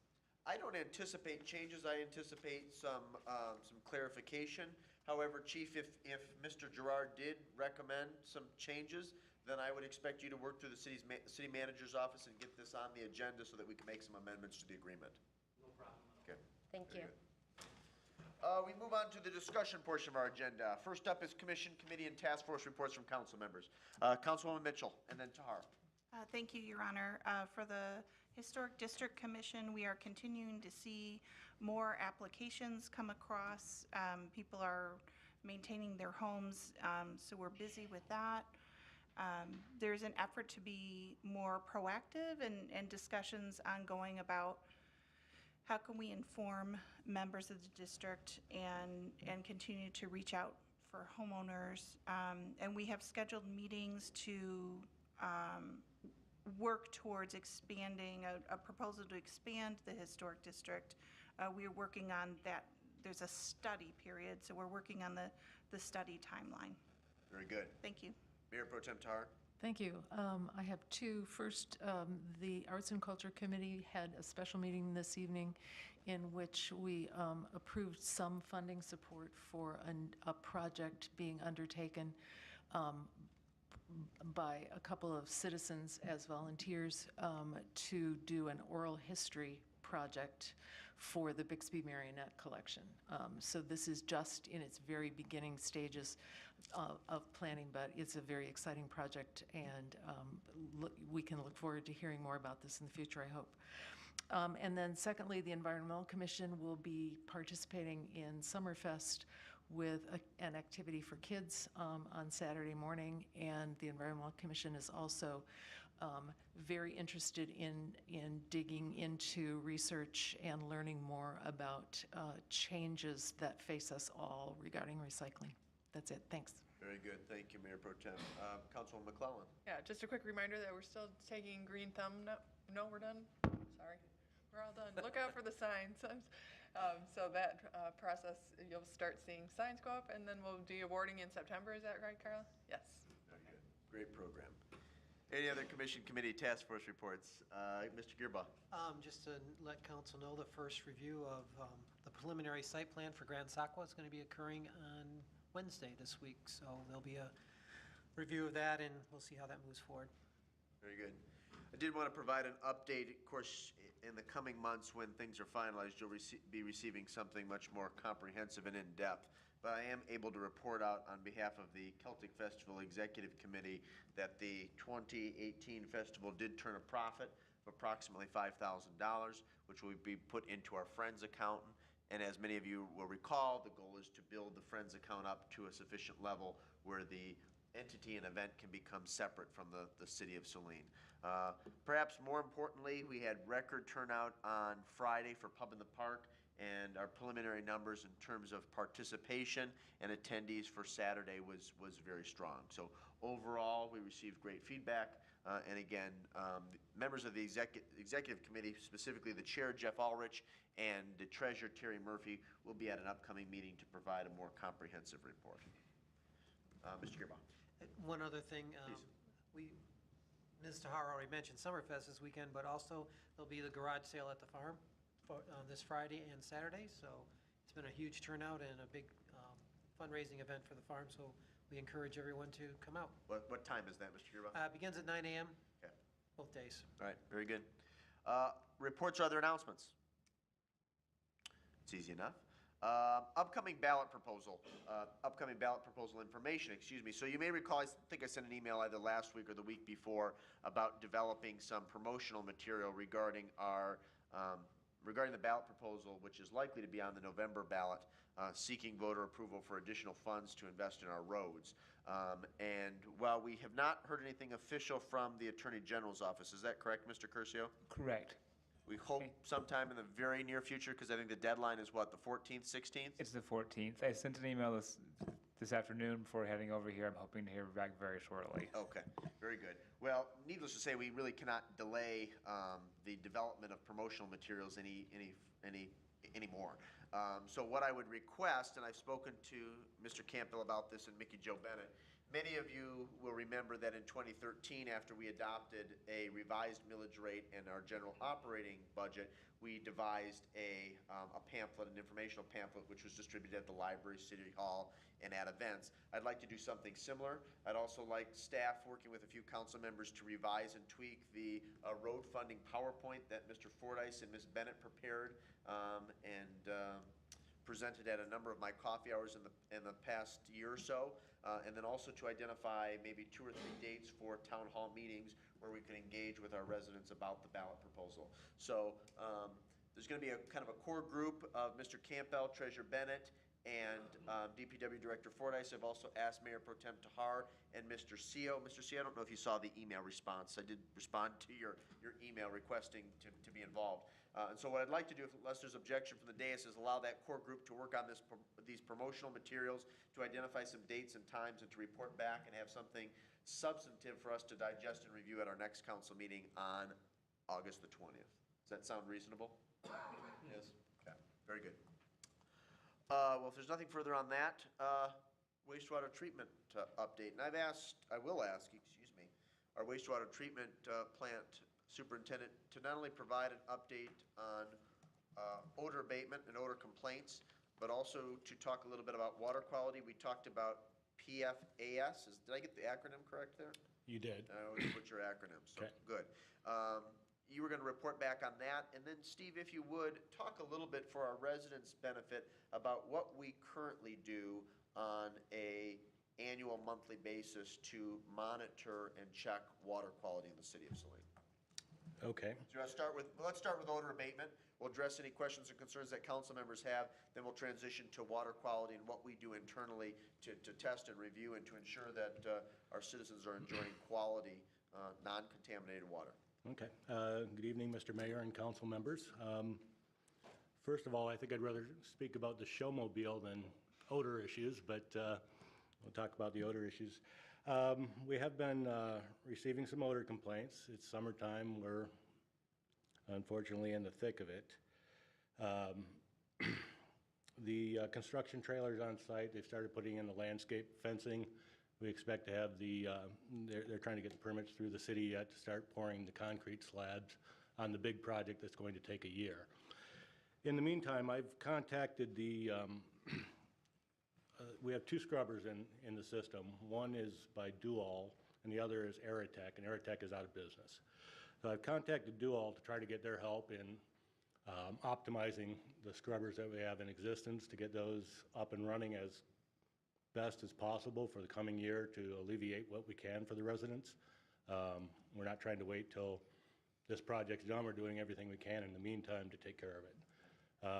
We are adding a chemical to the headworks, which is hydrogen peroxide, which we believe is doing some good.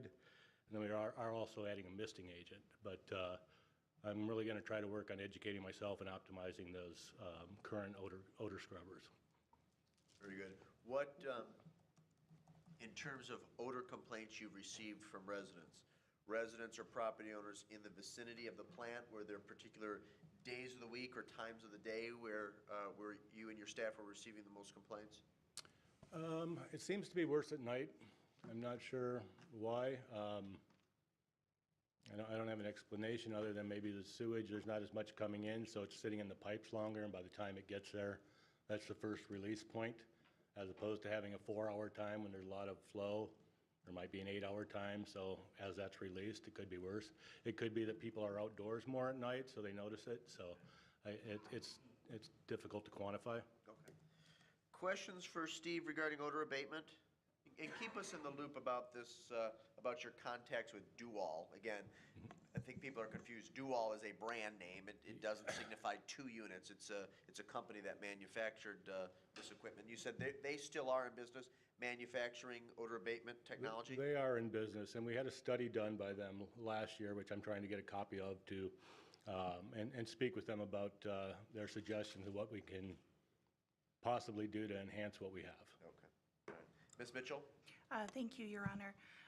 Thank you so much for being here tonight. I believe during our last update, you had talked about sludge hauling and you had sent out letters to residents. Have you gotten any feedback from residents, you know, that they got the letters, that they found them helpful or not helpful? I received one comment that somebody was angry that they received a letter. They didn't know why they were receiving a letter being notified. Okay. That's the only comment I received. Sure. Thank you. All right. You want to transition to water quality? Sure. So water quality, the state requires us to do sampling. It would probably be helpful to maybe bring a list for you all to see what we do on a regular basis. But were you specifically speaking about potable water or the wastewater or both? Okay. Water in its entirety. Yeah, I'll start with the potable water. You know, we do bacteriological testing, about 10 to 12 samples per month out through the system to make sure that there isn't any bacteria, that the chlorination is working for disinfecting. We do alkalinity, we do fluoride testing, a number of other tests on a more monthly basis, chloride, and I'm drawing a blank, but it's more limited really on the water testing, and then once a year, the state requires us to do a more comprehensive test, which is oddball type things that you wouldn't expect to be a problem that you don't test routinely. It's to gather information, and those are put out on the Consumer Confidence Report that's issued once a year, and that's put on the city's website. So you can see those annual tests, and many tests on there are done more frequently also, but that is really what, as a citizen, I would look at to see what my city's water quality is, because it tells you what the action levels are and the minimum detection levels and what your drinking water quality concentrations are. Steve, if I may, real quick, because your predecessor engaged me in the past and probably a number of my colleagues, but many of us have participated, I don't recall what time of year, but providing water samples. I think that was checking for lead. Does that sound correct? Yes, once a year we do a lead and copper testing. You try to choose the sites in your district that you believe have lead service lines. Yep. And so, you normally test the same sites every year, and that requires you to have your water turned off overnight, and then you draw the first sample in the morning, because that's where you'd expect the lead to be the highest concentration.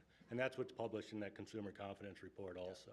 I just remember as a resident who participated, I also received some sort of communique outlining the results of my test, which were very positive. If we sample your tap, then we're required to give you personally the information, but otherwise we distribute that on the Consumer Confidence Report for the general public. Very good. Yep. Okay. And then for the wastewater, we do a variety of tests to see what's going into the stream. We do a daily biochemical oxygen demand, total suspended solids, ammonia, nitrogen, phosphorus, pH, dissolved oxygen, and then monthly we do a wet test, which is a whole effluent toxicity test, where we put our water into like aquariums with Cereodaphnia or fathead minnows. We look at the survival and reproduction rates to see how they would, if we would have any effect, adverse effect upon the receiving stream. So we do that once a month. We do low-level mercury testing, which you have to suit up in like a Tyvek suit and have a mask on because you're down at that parts per trillion level. So, and that's the same with the PFAS issue. Also, you're at parts per trillion, which is easy to contaminate. So that's, I think that's a pretty good overview of the testing that we do. Yeah. You want to touch maybe a little bit more on the PFAS? Sure. So the PFAS, it's PFAS, and that's poly and perfluoroalkyl substances, which is like your Stainmaster carpet, Gore-Tex boots, and some other like non-staining type parameters or compounds. It's become a hot issue. It's called an emerging contaminant, although the two main ones they're concerned about haven't been used in 10 years. They were starting to be used in the 50s. They were phased out in 2006, but they're very persistent in the environment. So the state has decided to sample all community water supplies in the state, some 1,300 to 1,400 supplies. They've done 650 plus so far. They found one site with elevated levels, and it was quite high. And it's in Parchment Township, which abuts Kalamazoo. You've probably seen that. It was very elevated. The state came through to both our potable water plant and our wastewater plant last week and performed sampling. So we should get our samples back in 4 to 6 weeks. And as soon as I get those back, I'll give that information to Mr. Campbell. Absolutely. So my question, I think I asked this a few weeks ago, Steve, was we had last tested for this in 2013. I do not claim to be an expert on the algorithms and rate upon which water should be tested for various contaminants. But to me, 5 years seems a bit excessive. Do you have a comment on that? Yeah, I do. I mean, there are thousands of comments. Within this class of organisms, they're testing for 2 of them, and there's over 3,000. So to test for that number of compounds on a regular basis may be cost prohibitive, and there's not health standards for a lot of things also. So I think the EPA and the state try to get your monies concentrated on items of concern, and you know, like they're concentrating on lead and copper, lead lines in the community right now. Did you discover what is the cost of for the city of Saline? What does it cost to test for PFAS? I think the cost would be about $500 per test. So for that one item, it's not prohibitive. It's just a matter of selecting from a laundry list of items what you'd like to test for. Well, obviously, you're the boots on the ground. You handle operations. I can tell you my perspective. I would always rather err on the side of caution and spend a little extra money to make sure the water quality in Saline is optimal. Sure. Than the opposite. And obviously, if we have any concentration above detection with this, we'll make sure we sample again. But again, it's highly specific how you sample, so there's a chance by just doing routine sampling with our staff that you could have a false positive and cause a scare in the community when it's not actually there. And we want to make sure that things are sampled properly. Good. All right. Appreciate your background. Mr. Gearbock, we'll open up for questions. Just a slight off the topic, but on the topic. Washtenaw County, along with others on the Huron River, were warned not to eat fish out of that river, particularly the Huron River from Milford to wherever it goes. What about the Saline River? Do we have any idea whether they've made comments about that or not? I know I'd never eat any fish out of that river, but I don't know if we can make that notification. Saline River cuts through our city, so it's another one of those water sources that becomes an issue. You know, I'm not sure if any communities use the Saline River as a water source. But you know, the Huron River is used by several communities downriver from that. So I know they have the fish advisory, but it is a water source for many communities going, you know, including Ann Arbor and others. You know, the state's just kind of trying to get their hands on this. Right now, they're looking at community water supplies, and there's still some arguments about what method is best, whether it's solid waste 846 or if it's one of the drinking water methods or an isotope method. There's all sorts of arguments and detection level questions. So it's really hasn't been decided. So I think they're trying to focus their efforts on what they feel are the biggest health concerns right now. So I don't think the Saline River may be tested down the line. And in fact, by testing our wastewater effluent, which is going to the Saline River, would show if we're contributing to that at all. Yeah, I think it's just a hot topic, and Yes. how to get it resolved is going to be complicated. Thank you, Mr. Gearba. Ms. Mitchell? Thank you, Your Honor. I'm the city liaison for the for the River Raisin watershed, which the Saline River is part of. And it might be good to reach out to those folks and talk, because I had written down the fishing concern that Mr. Gearbaugh had written up, and I know that we don't have drinking water, but I'm concerned that people, especially people who might be on the lower end of the income scale, will add to their family coffers by fishing and feeding their family that way. And I guess I'm just worried it's a health concern. Sure. And so if you wouldn't mind reaching out to the River Raisin watershed and just talking to them, are there other communities testing? Do they have a bead on the health of the watershed at this moment? Sure. The DNR would be the appropriate body to coordinate watershed and fish advisories and that type of thing. And they would get the information from our plant and other plants that are discharging. So that would probably be a more comprehensive viewpoint for like a rivershed group or watershed group to look at. Sure. Additional questions, Ms. Dillon? I just wanted just a little bit of clarification. You mentioned a lot of testing that the city does. Have you found any results that are skewed, that are of a concern? Is everything coming out normal on a regular basis? Yeah, I would say everything looks good in our water supply, and I have no reason to believe, especially with this PFAS, that there's any reason for us to believe that there's an issue. We didn't have a manufacturing facility that made these type of products up near our wells. We're not on surface water quality near one of those type of sites also. But in our consumer confidence report, if you haven't looked at it, I'd suggest you do look at it, because it really gives you a snapshot of what our water quality is and what our limits are, and that's very useful. Okay. I haven't seen anything that raises my concern. Okay. My next question is, there are several residents that are still complaining about brown water. Has there been any pinpointing as to an area, a cause? It seems very hit or miss, at least the residents have reached out to me about it. I don't have a good answer for that. I've been trying to work with Mr. Fordyce some, and he was hoping to do some flushing this week, so I'm not sure if that's going to come through. Maybe Mr. Campbell could help with that. Sure. DPW does the distribution system. So Steve is responsible for bringing the water in, if you will, and I guess making the water almost, right, after getting it clean, right, going through the RO units. But then once it hits the distribution system, then it's the responsibility of Mr. Fordyce.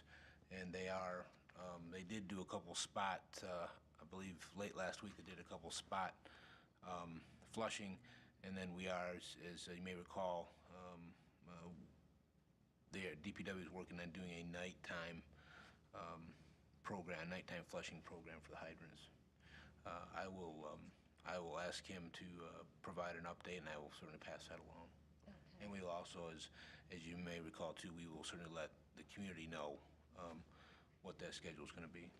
Okay. And I could just add that from my experience so far, it does seem to be very hit and miss. It's one house and not a block, so it makes me think it could be from, I know there was that large main break a while ago, and so it could be in people's service lines coming into their house. It's something getting shook up also. I haven't heard of complaints for extended periods of time. It just seems to be a hit or miss, one house, and then a week later it's a house somewhere else. So it's odd. Leaving our facility, it's crystal clear drinking water, but due to the shake up in the pipes, depending on the pressure and flows, it can stir up sediment in the pipes. Right. Do you know, and I don't know whether this would be for you or for Mr. Campbell, about how long after a major water main break should you expect things to sort of return to normal? Well, I don't know that we've had one of that magnitude, so it could take quite a while. But I mean, that would be a better question for Mr. Fordyce. But yeah, I mean, as we've talked to staff, I mean, it was obviously 1 million gallons. It was pretty significant, so it may take a little while to because it doesn't typically take that long. And I would say you're quote unquote more of a typical main break, but certainly this was not a typical main break by any stretch of the imagination. So I mean, system-wide, it went, the towers went down, so it was pretty significant. And another thing, since I've been here, which is 5 weeks, I think, it's been really hot and really dry, and there's been a very high water usage. I think tonight is the second time I've had rain since I've been here. I'm ready for more. But yeah, it's been a really, really high water usage, so there's a lot more water moving through the pipes also. Okay. I'm going to go back to wastewater for you, and then I've got a question, another one that I think Mr. Campbell's going to have to. So what we didn't talk about before, which is my normal thing, which is where are we at with the NOVA filters? Yeah, the NOVA filters. I think last time we had sent them back to the factory for the Eurodrive unit. That unit was shown to be fine. It had a bent pin, and I think that was caused from when NOVA had tested it on our other unit on site. So they basically said it's good to go.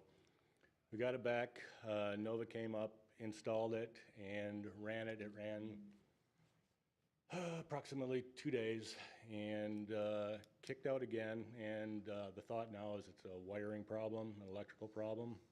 So we're going to get an electrician in to try to track that down. NOVA seems to think that it's caused from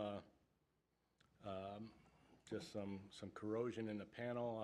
I don't have any reason to believe that. We'll figure that out as we go, but we're going to have an electrician try to look at the wiring, make sure the wiring looks good to the system. So NOVA seems to think it's an issue on our end and not with their equipment? Perhaps. Okay. And then my last question, and we can segue to somebody else, and this is probably going to have to be answered. Mr. Campbell, can you address the sewage flushing fiasco that was happening last week with people having blown out toilets and sewage coming up into their homes when DPW was doing some line work? Well, I mean, I don't know. So fiasco, but I don't know if the right up there, but it does happen. I mean, it unfortunately it can happen. So is what for anybody that doesn't know, Ms. Dillon is talking about the last week we were doing some sewer main flushing, some routine maintenance, cleaning of our sewer mains with our new Vector truck, and sometimes higher pressures are required to. In this particular case, one was to clear a line. I believe with the new, I believe, my understanding is that with the new Vector truck, there are higher pressures. However, we did send a number of our DPW crew to training for the specific type of Vector truck. So we hopefully can reduce the times when we would have a sewer backup and into somebody's home. We have historically provided assistance in cleaning those up. But unfortunately, there's really not a better way to do it that we're aware of. We are also going to be trying to notify people, at least when it's on the schedule, and that we'll be in a neighborhood on these, be scheduled to be in the neighborhood on these dates. But that is, of course, subject to change if another project comes up that requires our attention. Takes priority over that, then, but we are going to try and do a better job of letting people know when we would be there, and then certainly if there is an issue that we would be there to help assist in the cleanup. Okay. Thank you. Additional questions? Steve, thank you very much. Appreciate the update. Okay, thank you. Director Scruggs, you're up last with a update on a Canterbury Park grant as well as the rec center pool closures. So I had the opportunity, I was approached by Peter Rufner from Saline Community Church, which is also the house for the Fifth Corner Teen Center. And they have some access to some grants and wanted to talk about how maybe if they wrote the grants, they could do some improvements or add some amenities into Canterbury Park, which is the backyard, basically, of the Fifth Corner. Some things that they want to consider, which actually align with our recreation master plan and what we've been working on with the Parks Commission, would be to put in a gaga ball pit there. And one new thing, it wasn't in our vision, but it's a really interesting idea, is to do a wiffle ball field. It's not a traditional baseball field. It's basically a 4-by-6 foot backstop and then a 65-foot home run fence. So if you know, or if you've played wiffle ball, it's hard to hit it really far because you're playing with plastic bats and the ball with a hole in it. But wiffle ball is making a resurgence, apparently, and a lot of kids, teenagers are playing it. Peter came to the Park Commission in July and kind of talked about these ideas, and Park Commission is very much in favor of if they were to apply for grants and they got funding for it, we'd be happy to have those types of amenities added into the park. I reached out to our city attorney, Mr. Curcio, and said, are we allowed to do this? And essentially, and I think I have the quote or the opinion, is that, let me see, after his review, he saw no reason why this couldn't be done. It would essentially be a donation of the grant fund from the church to the city. I would imagine this to be similar to like an Eagle project, where the Eagle is funding the project. We would definitely have I would talk with our DPW and our park foreman to make sure that maintenance-wise, we have everything covered and we're not impeding on any types of drains or under wire things when we're installing these things. So I wanted to bring it forward. Obviously, this is something new and different, to kind of have a discussion with City Council to see if there's any questions or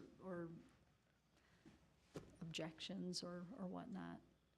I think it sounds great. Any objections to Director Scruggs proceeding with the Parks Commission and with the, what is his church called? Saline Community Church. Yeah, okay. Mr. Gearbaugh? As long as there's no expectations that they get priority or anything of that nature and the conditions on the gift, then I don't think there'd be an issue. Right, and in the discussions, it's more of they want to bring more people into that park. In fact, Rec on the Go this summer has been there. We've had record numbers, and some of the parents, not knowing that their parking lot is not part of the park, they welcome people when they're not in session to use that as parking for the park. Just really wanting to have a nice collaborative relationship between the church, the Fifth Corner, and the park. So it's a really nice opportunity for us. Very good. Okay, excellent. Proceed. All right, great. And then we've been, over the past several weeks, we've been prepping for our painting project for the pool and prepping our staff and getting ready to make our brochure will be out, I think, this Friday. We have some notifications in there for the general public, and we have a message going out to our members tomorrow. But one of the things that we want to consider, and this was not as part of the presentation when I came to council before, but we have several members that are basically just swim only. And we want to be able to be fair and give them an opportunity if they want to do a freeze. So for example, we've kind of worked this all out with our staff, like how we could do this, but during the time that we're closed for the pool, we would give them an opportunity to freeze their membership. And then at the end, we're not refunding any money or anything, but at the end, we would tack on the amount of days onto their membership. We would want to like give a date certain that they would let us know. It's not in the middle of the project that they could let us know. It would be by August 31st that they would want to do this freeze. We're estimating how many people might take advantage of this, and our estimate is probably between 40 and 50 people out of the 2,600 memberships that we have. So I wanted to bring this forth to council to see if there's any questions or concerns, or I guess to get a consensus on offering this. Director Scruggs, I guess my initial thoughts are, I don't necessarily have a problem with this. However, so between yourself, maybe Mr. Cooperman, the facilities director, your aquatics director, I mean, you'll be able to clearly establish in an unambiguous way our members, excuse me, who are pretty much exclusive to the pool. Yeah, we're offering it to them. Our idea is, you know, we don't have, for example, Washtenaw County, Ann Arbor, Canton, Livonia, everyone has like 2 weeks of closure every year where they do major maintenance and whatnot. We try to keep our pools and facility available all the time. You know, we work around normal maintenance and, you know, major maintenance. We want to be fair to those, you know, if they want to take advantage of the facility, you know, try something different, do some cross-training. If you're primarily a swimmer, but use the fitness facility, you know, utilize some of our really cool fitness programs or classes that we offer. Kind of vary your workout. That's our first message. And we can identify several people that there's no way they're going to do that. I have, for example, I have 2 90-year-old women that they're not going to take a fitness class. They're not going to get up on the machines, but swimming is what they do. That's the only reason they have a membership. And that's just one small example. But we want to offer this to them. Let us know in advance. We're not assuming who's going to do it, but give that as, I think that would be a fair thing to offer. Seems reasonable. Are there questions, objections, Mr. Gearbaum? How many weeks are you going to have the pool down? It's going to be from September 4th through October 18th. So it's going to be 6 weeks. Oh, so a full 6 weeks. Mm-hmm. A little bit longer than when we did our ventilation project. Ms. Dillon? I'm concerned, I appreciate the gesture, but I'm concerned that it's a slippery slope of why did you let her do it but not let me do it? You know, just because I use it 3 times a week and she uses it 4 times a week, you know, what's the difference? So I'm a little concerned about it, that it could just be opening a Pandora's box with issues of why are you letting some people do it and some people not do it? You're buying a membership to the rec center, not to just the pool. It's to the whole facility. And if people choose to use just a pool, that's their choice. And so I'm not sure how I feel about this. Have we gotten any kind of legal opinion as to whether we have the right to do that and be selective in who we choose to offer this? We're not choosing.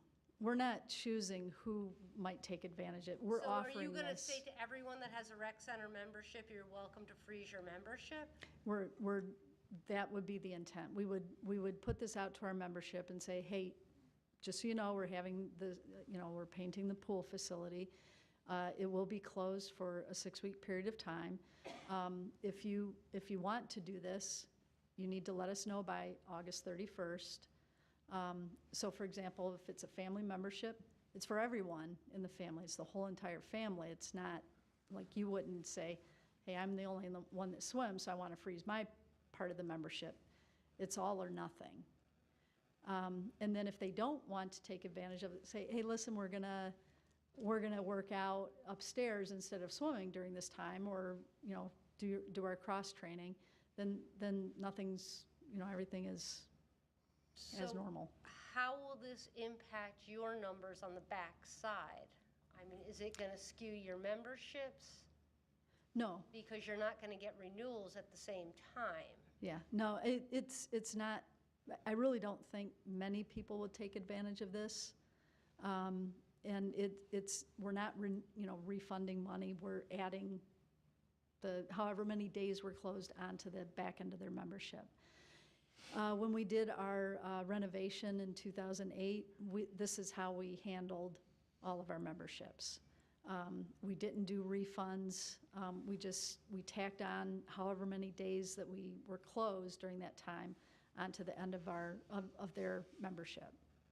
Okay, and what percentage of people took advantage of that?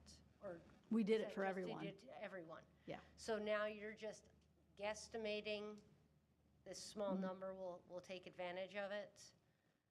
Okay. I would still like to have some sort of legal opinion to make sure that there isn't any ramifications to it. Do you want to comment at all, Mr. Curcio? The process described sounds fine. It's just an offer that members can take or leave. The way it's described, I have no objection. Just make sure you document everything appropriately. We would have a form that they would fill out saying, hey, listen, we want to freeze our membership during this time. And then at the end of the period, or if we open early, it'll end early. And we'll just tack out on however many days that we were closed in that pool facility onto their membership. Thank you. Mr. Seal, now I'll jump back to Mr. Gerbaugh. So, Ms. Scruggs, if I freeze my membership, if I opt to freeze my membership during that time, does that then prevent me from coming? Yes. Okay. Yes. All right. So your freezing means you're not allowed to use you've opted to stay away for that whole time. Right. Good. Right. Mr. Gerbaugh? That answers the question. I was going to say, you could have the option of not even, you could end your membership and then start up when we have the pool done too. That would be the other situation. Then at that point, you'd be subject to the administrative fee. I mean, But we could we don't. waive that in this situation, and you wouldn't have as much headache. And then we wouldn't have the concern of having to add them onto the back end and all of that type of It's thing. easier for us to add it on to the back end, and we're not losing the member. Does that make sense? Yeah, it's just more of that, who's going to take advantage of it. But it's basically, you're getting a free month and a half. Even though they aren't able to use the facility, they get to use it for another month and a half. Well, but they're it's not being able to added use the on, you're right. facility during that time. If you choose to opt in. Right. Okay. Right. All right. I guess there's some concern, but I'm not hearing any overwhelming objection to not letting you proceed, so I would proceed. Okay. Okay? All right. Keep us in the loop, of course. Absolutely. Things Yeah. change, please let us know, either by presenting at a council meeting or disseminating information through the city manager. Perfect. Thank you, Director Scruggs. Thank you. We come to the second public comment period. Under the Open Meetings Act, any citizen may come forward at this time, make comment or question to City Council. This public comment period will be limited to 3 minutes per person. Anyone who would like to speak is requested but not required to state his or her name and address for the record. Hello, as far as the comment, Mary Hess, as far as the comments on the stinky water, rusty water, I know as far as our water tower, I'm wondering when it was cleaned out. I know the sludge comes to the bottom of the water tower, and when it's empty, that stirs that all up. And it definitely, when it's painted, all the stuff is taken out on the water towers too. So that could be possibly a problem because, as he said, they're using so much water in this type of weather. The other thing, as far as the Canterbury Park grant is wonderful, but I was wondering if it was possible to notify the adjacent residents of what is being proposed. I happen to live by it, and the kids are behind my house, and they're fun, but every so often you get about a 160-pound kid, not during the Monday thing, but that's on the caterpillar's head, jumping up and down. So I think these are wonderful things, but I was wondering as far as the courtesy to the residents adjacent of what's being planned. Thank you. Thank you, Mrs. Hess. Additional citizen comments? I just have one. You know when we had that problem with the water and there was a boil advisory? I didn't know it. And my sister was here and we were going around and she got a text from Utah telling me we had a boil advisory in Saline. We didn't watch the news, but is there any way to get this information out? Maybe a better way? Additional public comments? Please.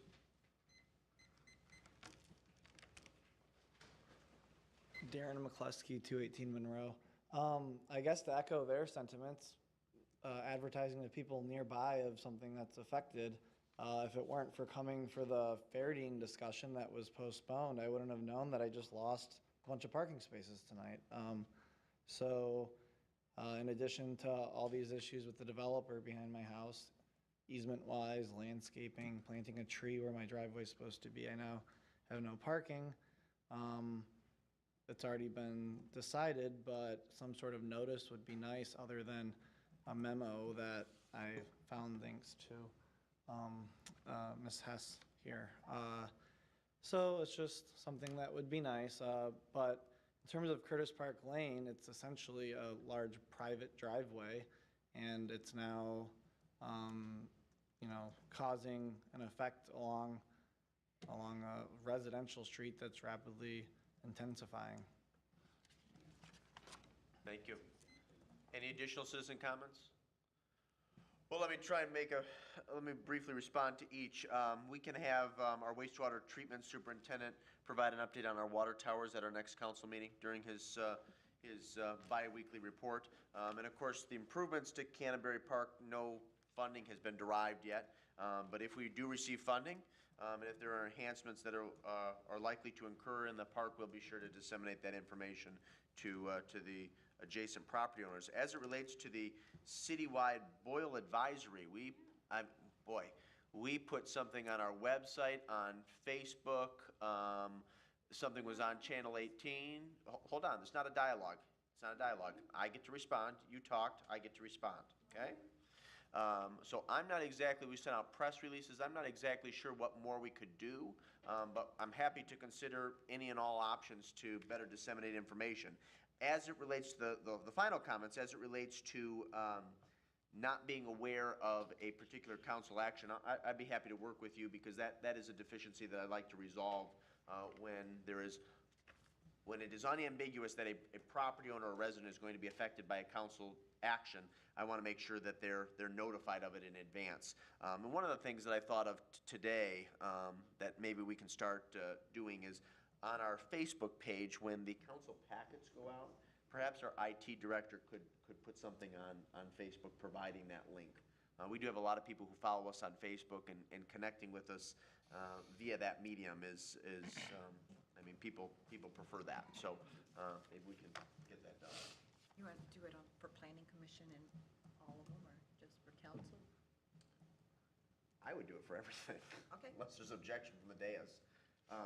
You could make the argument that the decision planning commission makes has just as much of an impact on property owners and our residents as city council. So, yeah, I think anytime a packet is disseminated to the voting members of the body, we should put it out on Facebook as well for our residents. Okay? Any other business to come before Saline City Council? Mr. Seo? I just want to thank my fellow council colleagues who requested the work meeting this evening and Mr. Curcio's presence.